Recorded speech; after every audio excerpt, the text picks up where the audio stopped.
ரெட்டி ராகவன். நான் சங்கன் தமிழ் பள்ளியில் பயில்கிறேன்.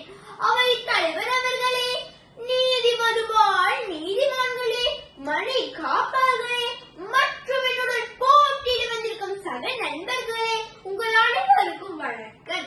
என் கதையின் தலைப்பு 3 மீன்களின் கதை. முன்னோர் காலத்தில் ஓர் அடர்ந்த காட்டில்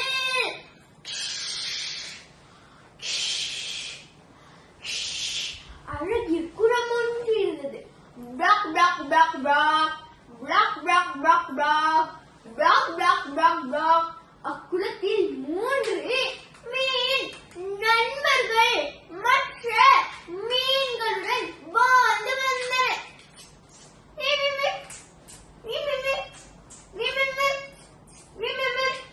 ஒரு நாள் 3 மீனவர்கள் அந்த குளத்தை கடந்து சென்றனர். அவர்கள் அக்குளத்தில் நிறைய மீன்கள் இருப்பதை கண்டனர். மீனவர்களில் ஒருவர், நாம் நிறைய மீன்களை பிடித்து விட்டோம். இந்த குளத்தில் நிறைய மீன்கள் இருப்பதால் நாம் நாளை வருவோம் என்றார். மற்ற இருவரும் சம்மதித்தனர். மீனவர்கள் பேசிக் கொண்டதை சிறிய மீன் கேட்டுவிட்டது. அது வேகமாக நீந்தி சென்று மற்ற மீன்களிடம் மீனவர்கள் பேசிக் கொண்டதை கூறியது.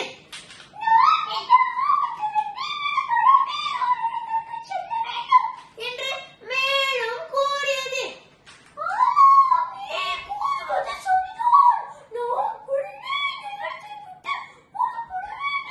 என்று சிறிய மீனின் முதல் நண்பன் கூறியது.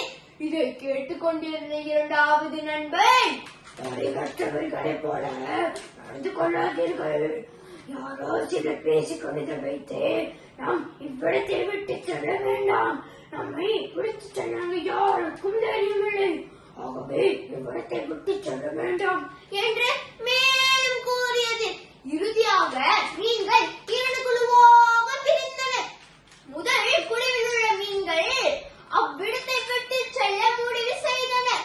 மற்றொரு குழுவில் உள்ள மீன்கள் அந்த குளத்திலேயே வசிப்பதற்கு முடிவு எடுத்தனர்.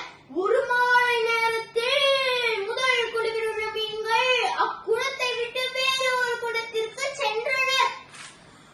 அக்குளத்திலேயே தங்கிவிட்ட மற்றொரு குழு மீன்கள் மகிழ்ச்சியாக நீந்தி விளையாடி கொண்டிருந்த வேளையில் மீனவர்கள் வலையை விரித்து குளத்தில் ஏற்றிருந்த மீன்களை பிடித்து சென்றனர். ஹைலா ஹைலசா ஹைலா ஹைலசா ஹைலா ஹைலசா ஹைலா ஹைலசா. மீனவர்கள் மகிழ்ச்சியாக வேடி திரும்பினார்கள்.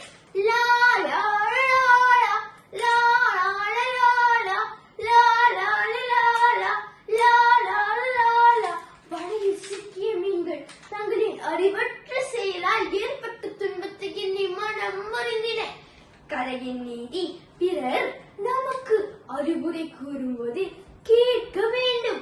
ஆணவம், கர்வம்